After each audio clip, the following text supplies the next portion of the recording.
നമസ്കാരം. KSRTCയിൽ 1-ാം തീയതി ശമ്പളം നൽകണമെന്നാവശ്യപ്പെട്ട് സമരം ചെയ്ത കോൺഗ്രസ് അനുകൂല തൊഴിലാളി സംഘടനയിലെ അംഗങ്ങൾക്കെതിരെ പ്രതികാര നടപടിയുമായി മാനേജ്മെന്റ് രംഗത്തെത്തിയിരിക്കുകയാണ്.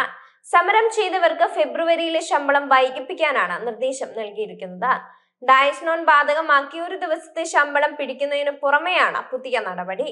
സമരം ചെയ്ത ജീവനക്കാരുടെ ശമ്പള ബില്ല് പ്രത്യേകം തയ്യാറാക്കാനാണ് നിർദ്ദേശം. ഡയസ് നോൺ ബാധകമല്ലാത്ത ജീവനക്കാരുടെ ബില്ലുകൾ സമയബന്ധിതമായി പ്രോസസ് ചെയ്ത് അപ്രൂവൽ നൽകണമെന്നും ചീഫ് അക്കൗണ്ട് ഓഫീസറുടെ നിർദ്ദേശത്തിൽ പറയുന്നുണ്ട്.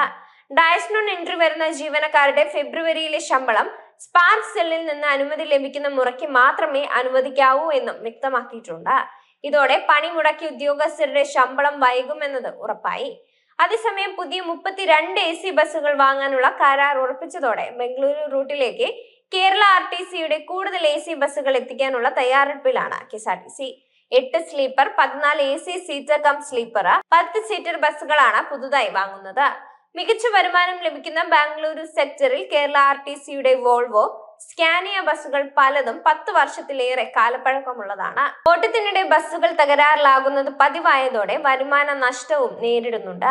കർണാടക RTCയും സ്വകാര്യ ബസ്സുകളും കൂടുതൽ AC സ്ലീപ്പർ സർവീസുകൾ ആരംഭിച്ചതോടെ പഴഞ്ചൻ ബസ്സുകളുള്ള കേരള RTCക്ക് ഇവരുമായി മത്സരിക്കാനാകുന്നില്ല.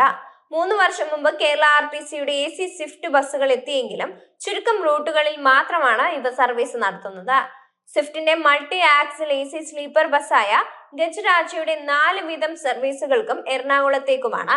സ്വിഫ്റ്റിന്റെ മൾട്ടി ആക്സിൽ AC സ്ലീപ്പർ ബസ്സായ ഗജരാജയുടെ 4 വീതം സർവീസുകൾ തിരുവനന്തപുരത്തേക്കും എറണാകുളത്തേക്കുമാണ്.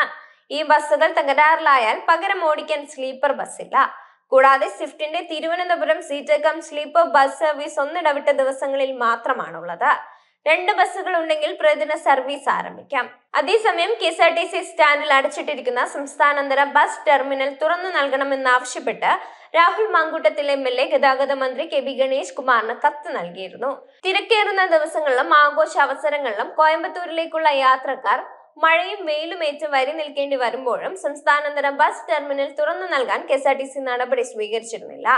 ഈ ടെർമിനൽ ഉപയോഗപ്പെടുത്തി സംസ്ഥാനാന്തര ബസ് സർവീസുകൾ അവിടെ നിന്ന് ആരംഭിക്കണമെന്ന് ആവശ്യപ്പെട്ടാണ് MLA കത്ത് നൽകിയിരിക്കുന്നത്. നിലവിലെ സ്റ്റാൻഡിൽ 10 ട്രാക്കുകളിൽ 3 എണ്ണം സംസ്ഥാനാന്തര ബസ്സുകൾക്കായി നീക്കി വെച്ചിട്ടും തിരക്കൊഴിയുന്നില്ല.